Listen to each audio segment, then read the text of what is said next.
Meantime, Mizuho is out with a new survey today highlighting the ongoing pressure consumers have been facing in the food sector. They say while financial conditions are tight for the low end, things have been pretty solid for the higher end. But both groups have started to show a bit of a reluctance to spending when it comes to eating out in particular versus eating in. A record 60% reported having reduced restaurant spending. 60% more say they plan to cut spending in the next 3 to 6 months. And this comes as credit card balances have been ticking upwards, which our next guest points out could lead to more moderation ahead. John Baumgartner is here. He's Mizuho's managing director covering the food and healthy living space. It's good to have you here. Let's start with, you've been doing this survey for how many years? About 15. 15 years now. Okay, so with that experience, that track record coming into it, what stands out the most this year about the consumer? I think it's really just the increase in pullback in restaurant spending. And we've seen it in the news, we've seen it in the financial reports.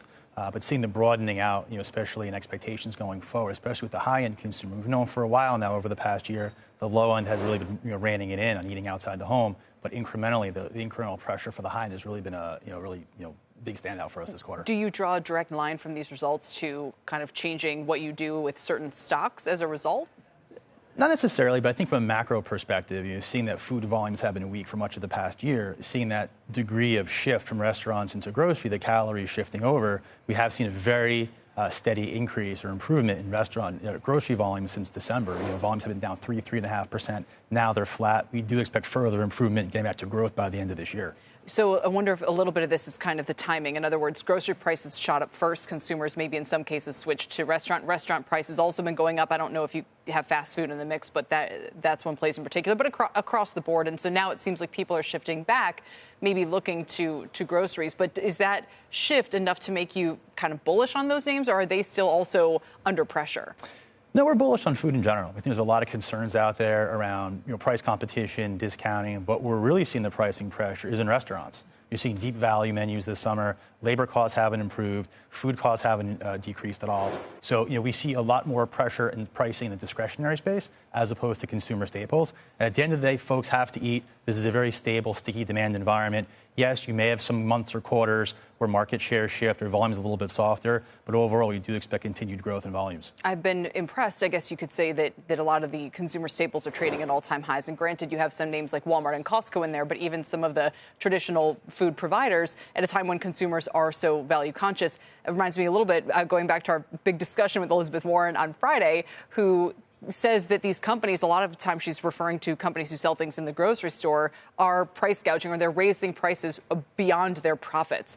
Is there anything in here that would give us an idea of whether that's been the case or not in recent years? I think qualitatively looking at this space, it's a slow growth industry. There's a lot of competition. And if you get out over your skis and price too high, private label is there waiting to take market share. Other brands may want to take market share. So it's very difficult to price in excess of the market for a material period of time. The other thing, too, is if you look at commodities over the past 2 years, looking at spot commodity prices, we'd seen prices up 20-30% year on year. And on the downside of that, you've seen that filter through the food PPI with pricing up 13% at the peak. Now you're closer to low single digits. But there's really nothing out of the ordinary quantitatively you would see in terms of spot commodity moves and the pricing being put through to retailers. The last point is looking at profitability overall. This is not just a price versus cost, raw materials setup.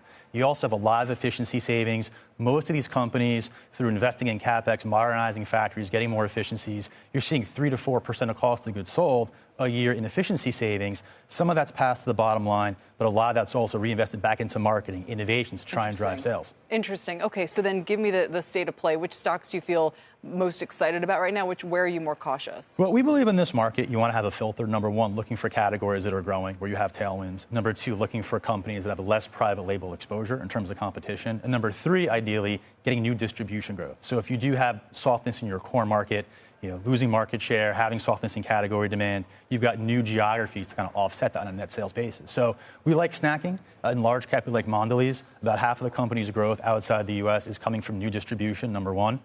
Number two, in mid-cap, we like Utz Brands, another company gaining distribution. Lower cost, exactly. Lower price, yeah. Yep, and cost efficiencies as well. And number three, in the health and wellness space, we like Bellring Brands, who's the maker of the Premier Protein shakes, getting distribution, more capacity, more household penetration. Quick last question with this survey, as you mentioned, the big takeaway is probably the pullback in restaurant spend. Is this a recessionary kind of survey for you, or what does that tell you about what's happening with the consumer on the macro right now? It's really economization. And I think leftovers consumption is one of the big, I think, overlooked factors where it seems too simplistic to be impactful. Leftovers consumption. But what we've seen historically in a normalized economic environment of flat to plus 1% inflation is in a given quarter, 15 to 20% of households have more leftovers.